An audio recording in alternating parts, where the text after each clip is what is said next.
Welcome, 16.5 cpbgrowth.com. Preventative Practice is the YouTube channel. I am Jared Cohen. 5 weeks. It has been a long open, and I am super happy to bring it all the way home with you here with a little throwback. 14.5 becomes 16.5, and the topic this evening is prepping for the thruster and burpee madness. Okay, a little shout out here. We have our first sponsor, PB and Jerks Apparel. Check them out.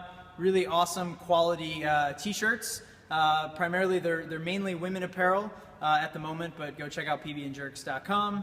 Instagram page. You just gotta love more of the CrossFit apparel. Why not? All right, so without further ado, 16.5, what do we have on the queue for you? As always, controlled articular rotations. Can't say it enough.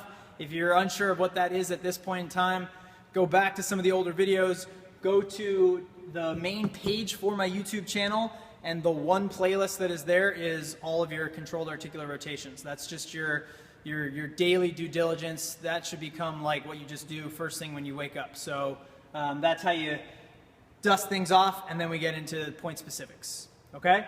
Upper body, lower body. We're starting with the upper body. Some throwback movements from some of the previous videos, so we've marked those times for a little bit more extensive background. T-spine rollout on the box. I showed this in 16.2 at the 12-minute and 52-second mark, so you can take your YouTube cursor right there. We're going to show this again briefly, but with a little additive of the barbell to emphasize the shapes of being overhead and your front rack. Notice we got 2 minutes total. All right, so I have my Yoga Tune-Up therapy balls in the tote. If you don't have Yoga Tune-Up therapy balls, you need to either get some or use what you have on hand. 2 lacrosse balls taped together, potentially 2 softballs. I prefer more of the balls as opposed to some roller. Okay, so this is going to go in my upper back region between the shoulder blades, allowing me to get some of this upper back in pretty much full global spinal extension, and then we're going to play around.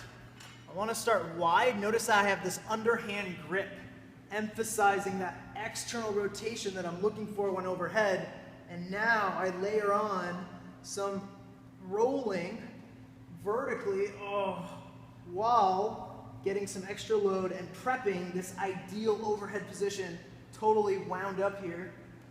And then gradually over the course of my 2 minutes, I'm going to want to try and work those hands in. Get into this finished position, taking full breaths, allowing this to sink back after you've taken a full contraction at that space. So contract, squeeze the butt, belly tight. I'm going to hold for about 10 seconds, stiffify, and then see if you can take that a little further. Notice, part 2, elbows bend, and now I have my front rack shape, and I can let that bar hang back a little bit more. I'll mow side to side, and you'll really, really clean up that posture so that that overhead position is really uninhibited, okay? Is that a training bar? This is a training bar, yes. Good point there. Notice I'm not going super heavy here. This is a training bar. It's not a men's bar. It's not a women's bar. This is 15 pounds. So if you don't have a training bar, I don't know. You could try the women's bar. You could even maybe load a PVC pipe with some of the little plates. That'd be an idea as well. Okay, some extra soft tissue work. For this one particularly, I'm thinking forearms and triceps. Okay, I know 2 years ago, afterward, my triceps were smoked from those burpees, so I want to try and buffer a little bit of that pre-workout. And again, think about the shapes. I'm not just rolling aimlessly here. I have an agenda. I have a purpose. Okay, so I'm starting somewhere in the middle here between shoulder and elbow, and I'm going to roll this out while I specifically think about how to prep this front rack position. Notice how the hand moves outside the shoulder, okay? and I'll get a bunch of passes here. I have about 90 seconds for you to play with this, so think about the extent of this front rack, and then just get some good repetitions of tack and floss. The ball is pinned in place, and you're getting some opening through that full extension, contract. Make sure you can own that finish position. You're not getting no rep because of that bent elbow. Okay, you'll get that on both sides. And then the forearms. All right, you're gonna notice afterward, like, oh my God, my forearms are smoked. And so here I can do kind of like the bone saw that Kelly Starrett has made famous with your calf. I can get here with my forearms as well. And so I'll use my top hand to work against the grain. And then again, anytime I can emphasize more range of motion, the better. I'll take my wrist through some controlled articular rotations while I pin and stretch this here. Not only one side, but I'll get the other as well. Okay? That is all for the upper body. Moving down below, we'll come back to the board for a second. Another throwback, 16.1. Gave you this yoga tune-up therapy role model method ball rolling sequence known as put your butt back on your butt. We're going to see it again here, making sure that the butt is primed to get good hip extension to really power through the bottom, coming out of the bottom of the squat. So refer back to this 16.1 video mark 1645. Okay, I'm just going to leave you that there. Just a quick little demo in standing. Obviously I would do this when I'm laying on the ball, but just so you can get the concept here of what's happening with the self-massage. I don't want to just kind of pass back and forth, but rather I'm trying to hook the balls on the side, and then I get this, all this slack to draw in towards the middle. Literally put the butt back on the butt, and I'm getting 90 seconds of that one directional sweep. All right, that is all the ball work. What else we got? Squatting, hip flexion and extension. So first we're going to look at hip flexion.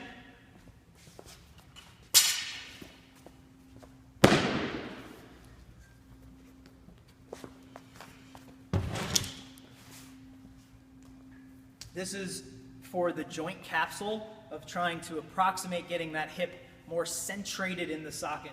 So I have the ab mat. Just look at this before we add the band, so that I can press that knee down into the mat to drive this femur bone back into place. Okay, so not only am I getting this compression force against the floor and then back into my hip, but I'm also going to tie in the band here to distract that hip laterally out to the side a little. So I want to find what is the right amount of tension where I can still sink into this. Okay, the key here is trying not to be tense because we're trying to get this suctioning back into the socket. Two main positions here. Can I kick this foot out to the side so that I've inwardly rotated the hip? And then I'll spend some time here. And I'll try not to resist the band, but rather as I push that knee down, can I sit back and allow that band to approximate this better hip closed position? And then point number two, notice how I bring that front foot in, which is externally rotating the hip. Think knees out in your squat. My back knee is going to block that front heel. And then here I go where I'm going to really sink in here and get some further stretch along that outer front butt cheek.